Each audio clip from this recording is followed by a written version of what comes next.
Hello and welcome to Otterwood Cottage, where we're building our dream smallholding in the heart of the Lincolnshire countryside. I'm Emma and we're delighted to have you along with us.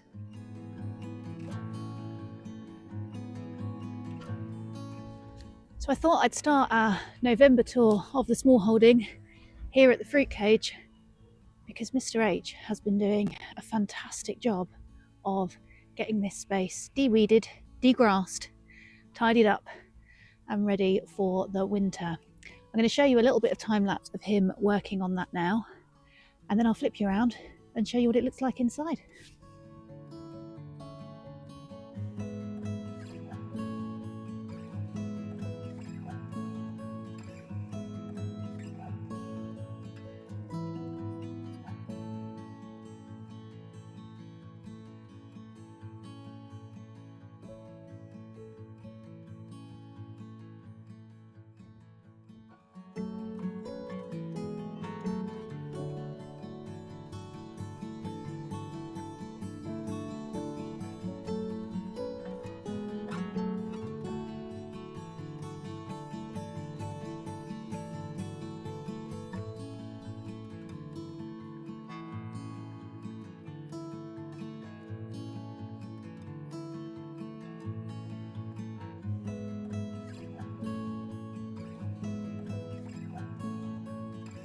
So as you saw by the end of that time lapse, we have double cardboarded all the way around the outside of the fruit cage, and we were really lucky. We had another delivery from Chip Drop recently, and so we've been able to wood chip all the way around the edge. Trust me when I say this entire area was full of just greenery, but not the kind of greenery we wanted in here. It was absolutely full of weeds. And it is looking amazing. The strawberries, given we thought that the rabbits had killed them, are coming on amazingly well. The raspberries in the background there, equally, not as decimated as we thought. So hopefully next year we will have some fruit from these. Fruit trees are losing their leaves now, as you would expect in November. But generally, I'm so thrilled with the work he did in here. And all of that has added this entire section here to our compost. So lots of lovely nutrients for the compost as well. Win-win. Now, as I do today's tour with you, you're going to hear me mention Mr. H an awful lot, because the last couple of weeks worth of work are all credit to him, and I have to hand it to him. I've been away for work a lot, barely around on the smallholding, and in the last couple of weeks Mr. H has had some unexpected time off that we didn't know was coming, and because we are who we are making the best of that, and he is using that time to crack on with so many jobs on the smallholding. He's working through lists quicker than I can write them, and that's saying something because I'm good at writing a list. So I just wanted at this point to say, Mr. H, you are a legend. You're amazing, and well done. And as well as Mr. H being busy the last couple of weeks, Mother Nature has been busy too and has sent all the weather. We've had this kind of beautiful blue sky, we have had torrential rain, we've had Storm Amy come through since I last saw you. It has been crazy weather. One of the benefits of that is that our pond is starting to refill. Have a look.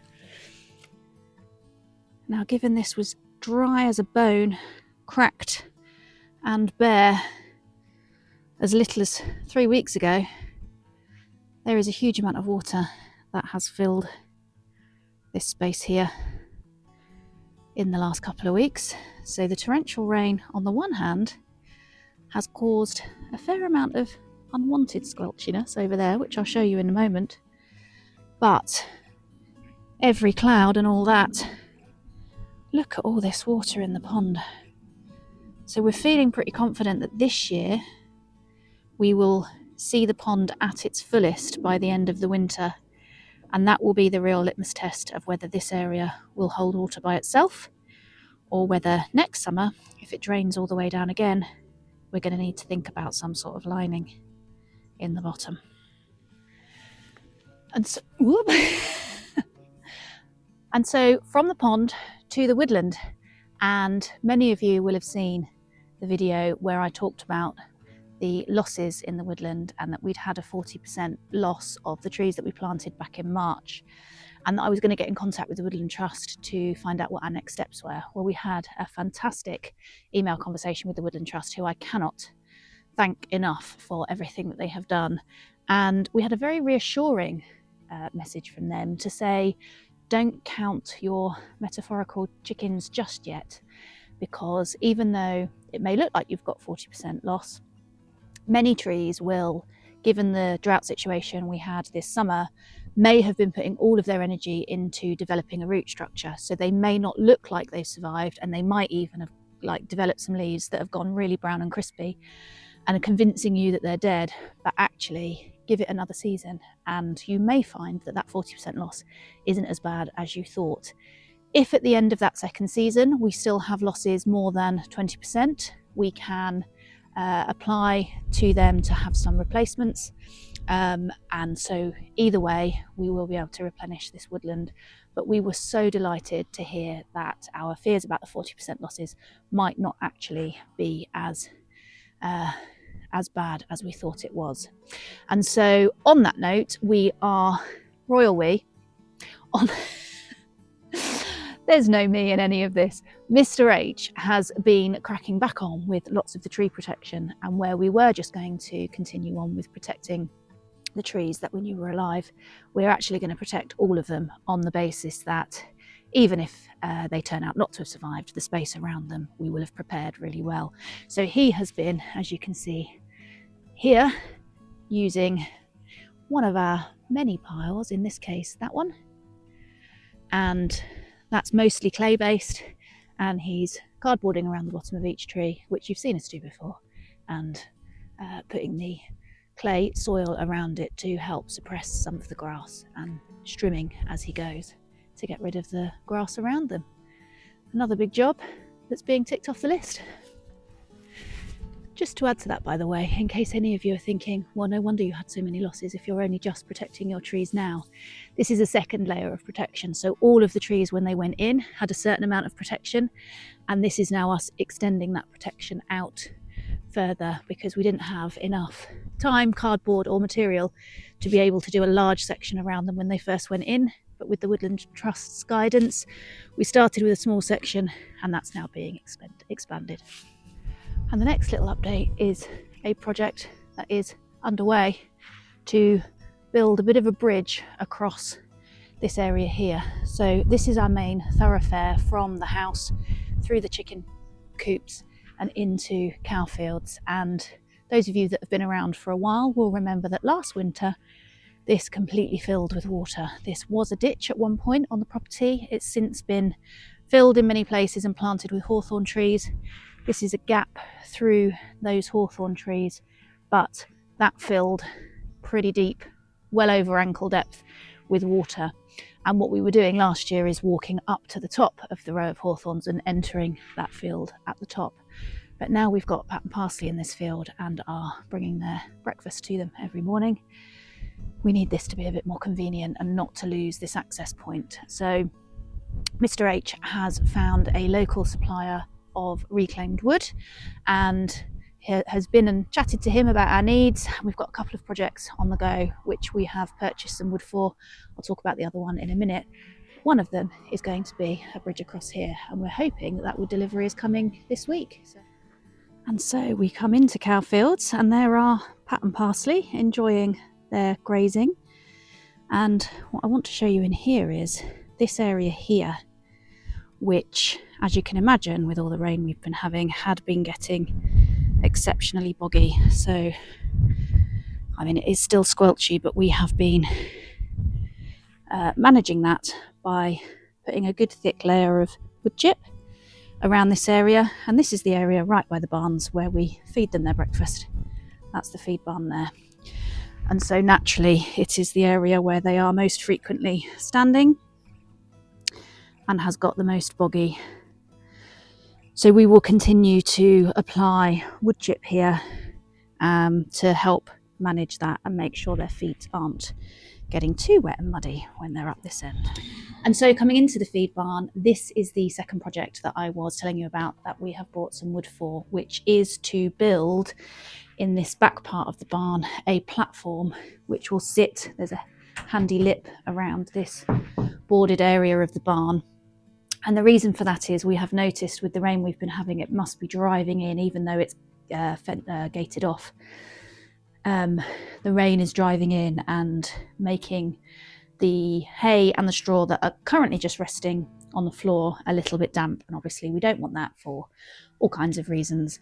And there's also a good reason to lift it up in terms of keeping any rodents out. We haven't, fingers crossed, seen any evidence of rodents yet, and I appreciate you can't ever be rodent free, but if we lift the feed up off the floor and onto a platform, then that will hopefully A, keep it dry, and B, give us a clear area, which will hopefully keep us a bit more rodent free should they come. We're expecting come the winter, when the farmers start cutting down everything in their fields and ploughing, and when it gets wetter and food gets scarcer, we're anticipating we probably might see some in here. So a little bit of prep for that.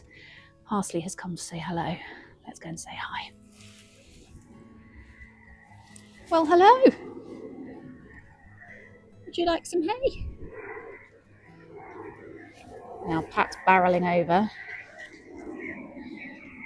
Pat is alpha cow. I'll just let that jet go over.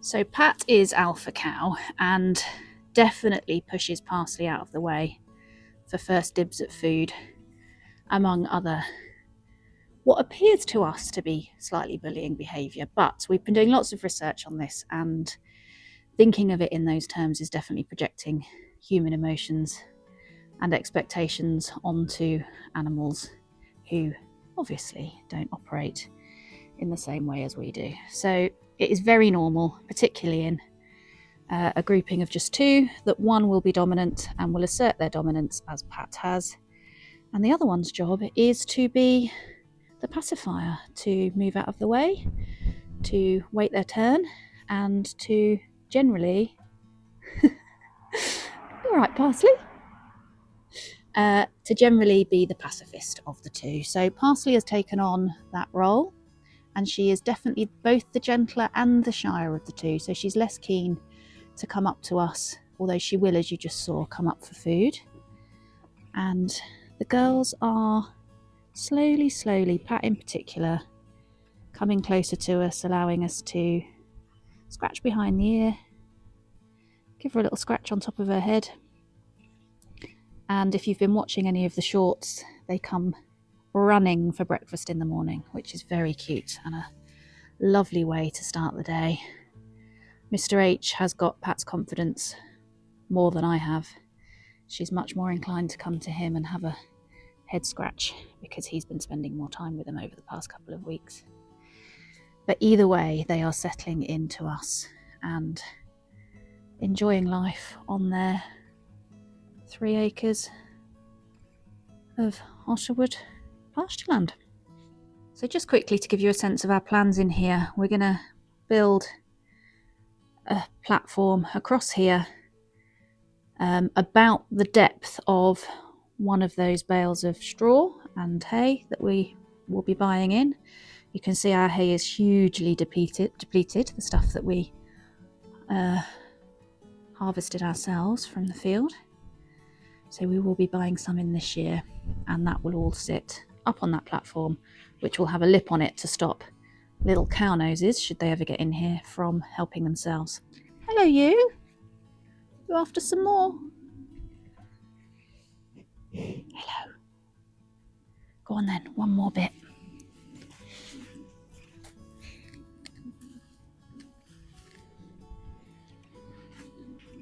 Let's see if Parsley can get a mouthful before Pat gets in.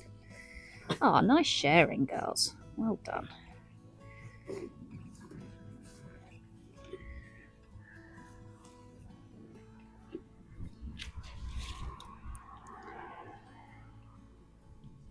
Right then, you two, out the way. Ooh.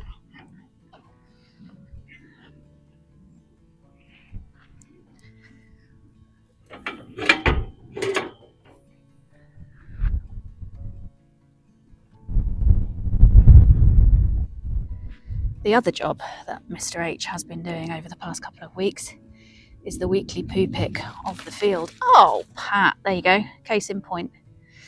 Is the weekly poo pick of the field. So I think I explained in the Meet the Highlands video why we are doing that. Do go back and check that out if you haven't seen it yet. But we are once a week clearing their manure from this space. And I'll take you next to show you where that is going. So I've brought you out next to the chicken area. Hello, hey, hey.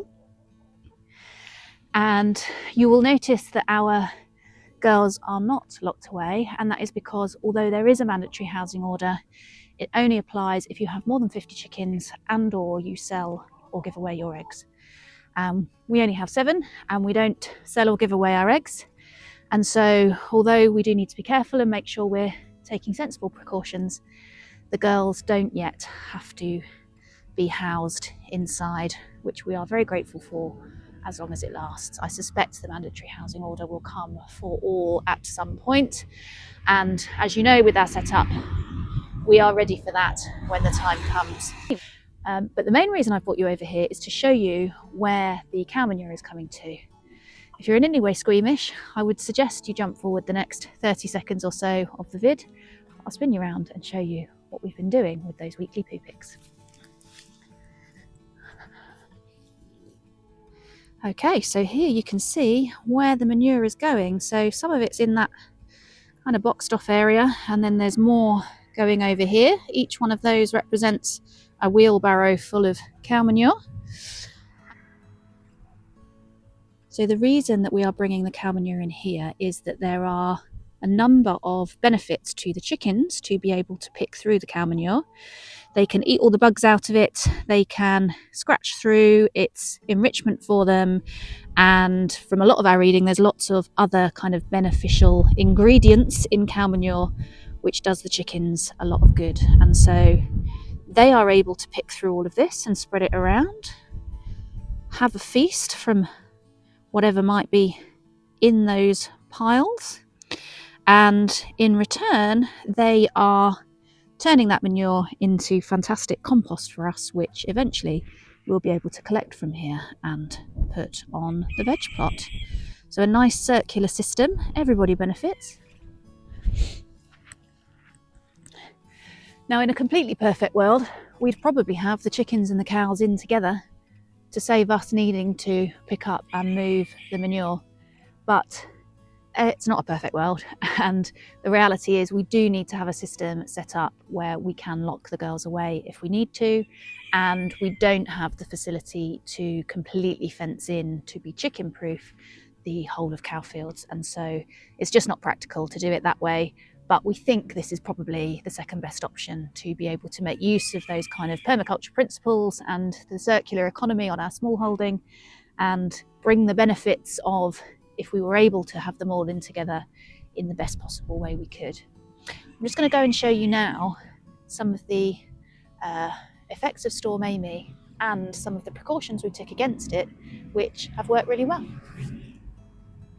So I think you can see well enough on camera the guy ropes that we popped over the top of the 2 chicken runs on both sides, and we popped those on because the tarpaulins kept lifting up in the wind and tearing, and we didn't know that Storm Amy was coming. We knew there was rain coming, but we didn't know it was going to be a storm, and I think this shows the fact there are no tears on this tarp. It shows that those guy ropes were a fantastic addition. Clyde is finding his voice, look. And we're really pleased that we did that, because the storm really did take us by surprise and has caused us some issues elsewhere, which I'll go and show you in a moment. But if you have a tarpaulin over a chicken enclosure, guy ropes seem to be the way forward in terms of protecting it from tearing. But then as we approach the house again, the unexpected downside was that we lost this fence. It just tore the fence panels away and snapped off the fence posts, which had obviously got a little bit rotten at the base, and it was quite some task for Mr. H to get those out. If you see the depth of that, all encased in concrete, and they snapped at the top, so it was a pretty enormous task to get those dug out. And this is the third of 4 projects that the wood delivery will be helping us with. I've shown you the bridge, I've shown you the platform, the third will be the fence, and the fourth is a surprise for now, but we will let you know sometime soon. So from there we come round to the mini orchard, where our little guineas are tucked away in their makeshift house, hiding from the wind. They're out every day that it's dry. We're bringing them out to make sure they get some outside time. But the trees all need a prune. That's a job on the list. But they have had a little upgrade to their house where they sleep in the evening. We've added some insulation to keep them toasty warm in there. So they've had a little bit of an upgrade again, thanks to Mr. H. He has tucked them away so they're snug and cosy in the evenings. And look at all this grass they've got to eat for us. They're going to be busy little lawnmowers this winter. And from there we come round to the kitchen garden, which really is now in need of some TLC, but we are deliberately not cutting everything down immediately, because all of these salads that have gone to seed, herbs that are going over, other aspects in here, many of them are fantastic extra fodder for the cows or the guineas or the chickens. And so rather than clear everything away, which I would typically have done when we had the allotment in the past at the end of the season, we're leaving stuff in the ground and gradually cutting it away, taking it over as snacks and treats for all of the animals. The cows particularly love both salad that has gone to seed, and they're really enjoying hawthorn clippings, which we've taken from around the property. They absolutely love those. The fresher the better, but they love hawthorn clippings. And they're also enjoying the celery, which we didn't eat because we didn't particularly like it, but Pat and Parsley say thank you very much. Yes, please. So the only bed of these 8 that has been cleared is this one, which did have our carrots in. We've taken everything that was left in terms of carrots out of there, and they have gone in the freezer. And instead, this has been planted up with some tulip bulbs by Wilks, and they were a bunch of bulbs that we've picked up from various different places actually, as we've been visiting different markets and different shops. As you can see, plenty of food in here, which animals will enjoy. So from the kitchen garden to the veg plot, and it's a very similar story out here in that we've left lots in the ground that we would otherwise have cleared, so that we can use that to take out for the animals until it really has gone over so far that it's no longer palatable to them either. So there's a fair bit out here, I'll show you in just a second, that we can still take out to them. And then once all of that is clear, we will be mulching with manure from next door. I'm also, you can see behind me, slowly building this new bed out as we're collecting more bags of manure, well-rotted horse manure from them. And the other job that Mr. H has got in his mind to be doing this week is some of the topsoil piles will be coming over to raise the level of the far end of this veg plot, which as yet hasn't got beds on. So I'll flip you around, show you all of that in a bit more detail now, before we finish up in the polytunnel and the brassica cage, which will take us full circle back to where we started. So there you can see the bed, which is double the size I think last time I showed you, and plenty of greens still in the beds for the animals and some greens for us. So we've got carrots there, leeks there and there.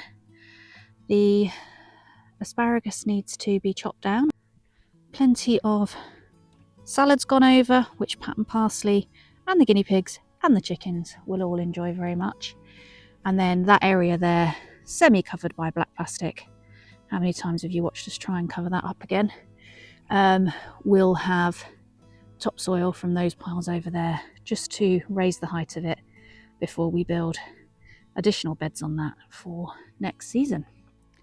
I don't know why I'm always surprised by the difference in temperature in here, because that is its purpose. But I always come in and think, oh, it's lovely and warm. So as you can see behind me, the polytunnel is now looking pretty bare, but actually there's quite a lot going on in here. So you can see the salads, which went in as teeny tinies, are coming along and should be giving us a little bit of food soon.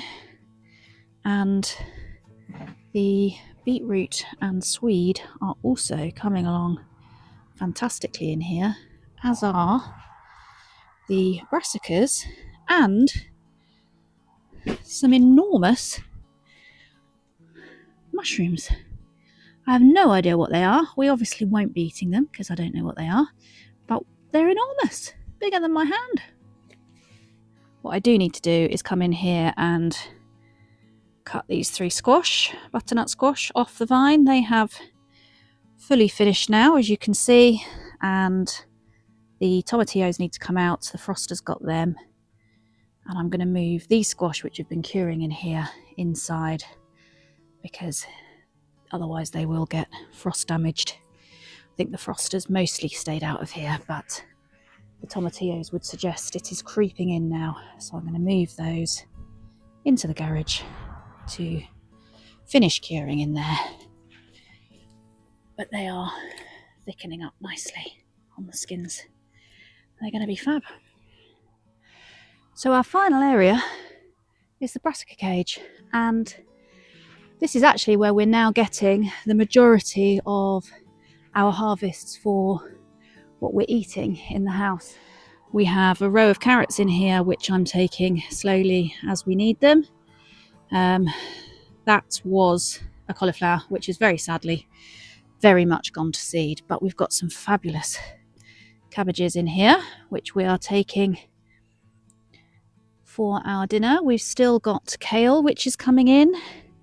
We have, as you can see, broccoli still coming along and not ready yet, but this is very exciting because I've never grown them before. We have Brussels sprouts ready for Christmas. And from other people's channels I've been watching, apparently this is the key. This is the thing you want, because that, by all accounts, is the most delicious bit of the Brussels sprout. So I'm looking forward to that. We've still got Asturian tree cabbage coming in. So a lot of the food that is going on our plates is coming from in here now. It could do with a good weed through, but that's a job for another day and certainly not urgent for right now. So there you have it, a November tour of the Otterwood Smallholding. Thank you for joining me, and we'll see you all very soon. Bye.